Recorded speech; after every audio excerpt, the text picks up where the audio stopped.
Maura, I'm so glad that you had such a good spring break. It was absolutely fantastic to see you, as I knew that it would be. And I'm excited to tell you about New Orleans because we had a really good time. The reason I went to New Orleans for like 5 days was for our wind ensemble spring tour, which we go on every year. The bus ride was super long and kind of awful, as you might expect, going from Virginia all the way down to New Orleans.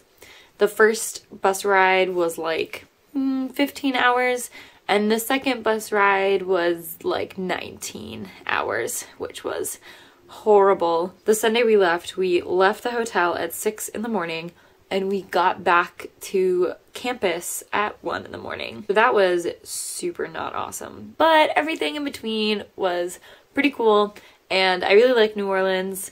It's a great town. So I think one of the first things we did was we actually had some sort of like masterclass type thing at Tulane with their wind ensemble instructor.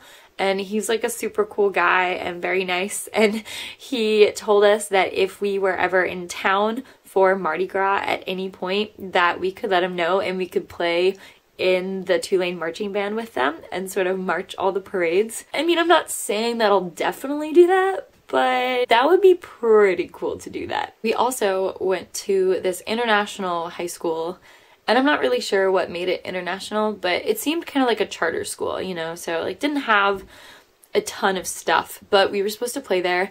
And so, you know, we're on like this little stage that they have in their auditorium trying to set up and everything. And we realized that our order got messed up and we didn't have stands from the rental company that we got chairs from. And this was definitely a problem because the school had no music stands. We were kind of panicking. We were like, how are we gonna play for these kids when we don't have stands to read our music off of?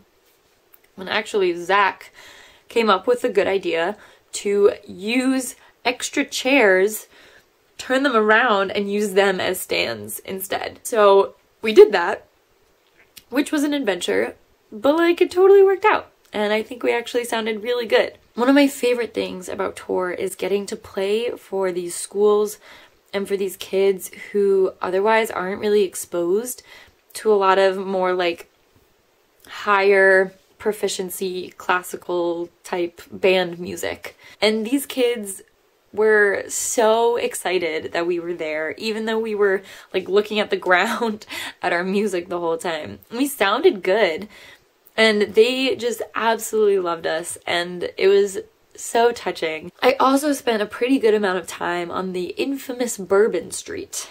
Not gonna lie, I had just received my job offer and I am 21, so I definitely partook in the festivities. The bad thing was I spent way too much money on alcohol. Also, bad thing was that we totally, me, John, and Eric, totally got duped into taking these shots at a club. Such amateur moves. Like, come on, what are we thinking? We get into this club, which is called The Swamp, by the way.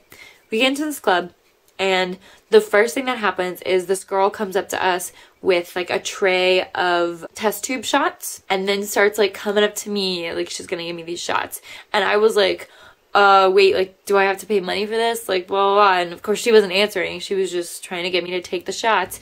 And of course the guys started egging me on. We all took them and we all got charged like $10, which was ridiculous because there was 0 alcohol in them. Ugh, idiots. If you ever go to a club, never accept anything that looks like it might be free, because it's not. It is not free, and they will charge you so much money for something that has nothing in it. Still angry about this.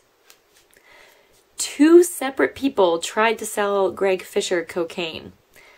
Yeah, they just kind of brush past him on the street, and they would just kind of like say really lowly, like, hey man, like got some good grams of coke, or like got a good batch of coke, and then they just keep walking. And so I guess if you're interested, you like turn around, like flag them down.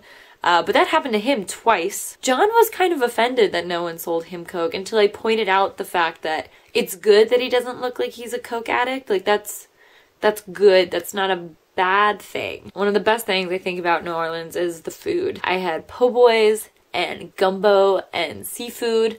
Oh, and we also went to this like crazy cool hot dog place.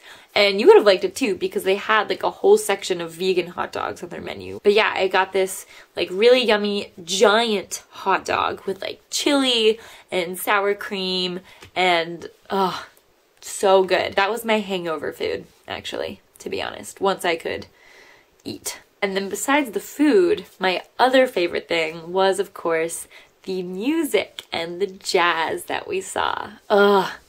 I didn't see any jazz flutes, which was kind of a bummer, but I did see tons of jazz clarinets. They were everywhere and they were so good. They were all so good. I actually bought an album from a group of street performers that were string instruments. So there was like a bassist and a banjo and guitar and violin and a jazz clarinetist. And like they were like a bluesgrass sort of jazz band. I got an EP from them, pretty cool, called the Hot Minute String Band. And look how hipster this is. It's actually a paper bag. So feel pretty good about that. We ate dinner one night at a jazz club, which was dope. Again, clarinetists and saxophonists. Oh, they were so killer. It was great. It was great.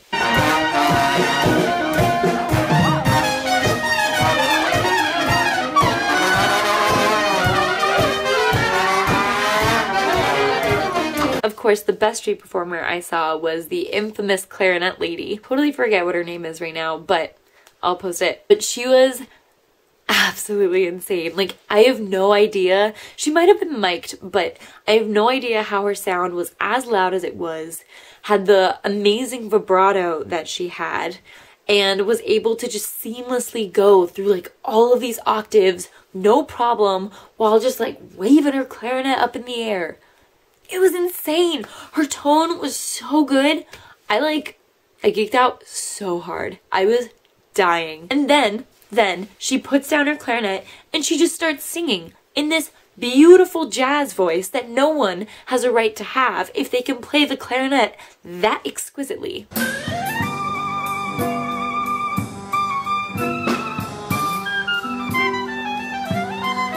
was a high C.